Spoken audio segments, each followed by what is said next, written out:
నేను WhatsApp group ఎప్పుడు పుట్టిందో అప్పుడు ఎవరో నాకు పెట్టారండి. దాదాపు 10 సంవత్సరాలయింది. నేను ఇలానే చేస్తాను. అట్లాగే అందరూ చెత్తలో పారేస్తారు కూడా. తెల్లార్లేసి మనం పాల ప్యాకెట్ కట్ చేసుకుంటాం కదా! ఈ ముక్క ఉంది కదా! చాలామంది చేసే పని ఏంటంటే దీన్ని ఇలా కట్ చేసేస్తారు. అలా కట్ చేయడం వల్ల ఈ పీసులు హైదరాబాద్లోనట రోజుకి 2 టన్నులో ఎన్ని టన్నులో అన్నారు.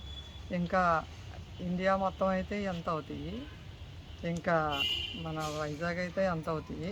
అసలు మీరు ఆలోచించుకోండి, ఇది మనకు అవసరమా? ఈ చిన్న పని మీరు చేస్తారా? ఈ ఒక్క పని ఏంటో చెప్తాను చూడండి. మీరు కట్ చేయలేకపోతే కనీసం ఇలాంటి బాటిల్లోనూ ఏ రోజుది ఆ రోజు ఇలా వేసేసుకొని కప్ అయినా వేసేసుకోండి. మనం దీంట్లో ఉన్న ఐటెం మనం వంపుకోవడం చాలా అంటే చాలా సులువు. అసలు ఇదేమి మనకు అడ్డు కాదు. ఇది ఇలా ఉండటం వల్ల ఇది రీసైకిల్ అయిపోతుంది, కానీ ఆ చిన్న ముక్క రీసైకిల్ అవ్వదు. మళ్ళీ మళ్ళీ కావాలంటే మీకు చెప్తాను. నేను ఎన్ని కవర్లు చూపిస్తానో ఇట్లాంటివి, నేను ఇవన్నీ కూడా ఇలానే కట్ చేశాను. నేను దాదాపు ఒక 100 కవర్లు మీకు ఇలా చూపించడానికి నేను దాచిపెట్టాను, చూపిస్తున్నాను.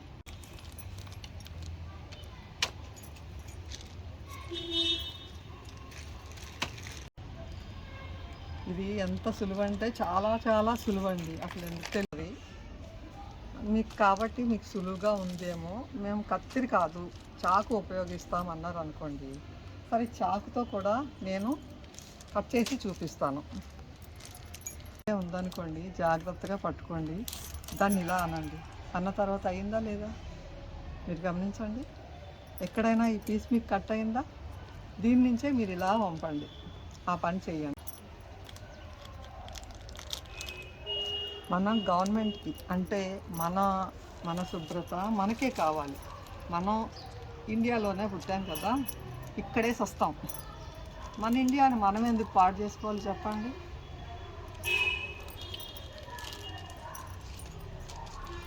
నేను పల్లెటూరు వాళ్ళకైతే చెప్పగలను, మనమంతా సిటీలోనే ఈ ప్యాకెట్లు దొరుకుతాయి. ఈ మాత్రం జ్ఞానం లేదా? నేను బయటకు వెళ్ళి చూస్తే నాకు చిరాకేస్తుంది. కార్తీక మాసం కానీ నేను శివాలయంకి వెళ్ళలేదు. ఎందుకంటే నేను ఎవరితో గొడవ పెట్టుకుంటానో అని నాకు భయం వేసింది. ఎందుకంటారా, ఆఖరికి పంతులు గారు కూడా దీన్ని ఇట్లానే చీరి పాలు పోస్తున్నారు.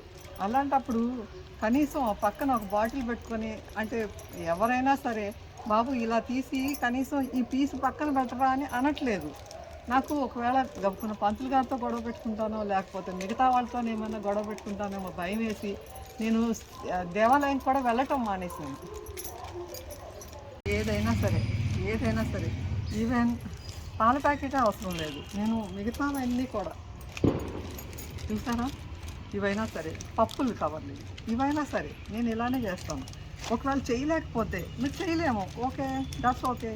ఏం చేస్తారు, ఈ పీసుని తీసి ఇలాంటి ఈ బాటిల్లో వేయండి, వేసేసి ఇలా వేసేయండి, ఏం కాదు.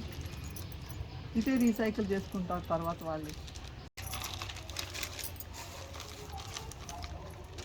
ఏది చూడండి, ఏం చూసినా సరే నాకు ఏమీ దొరకదు.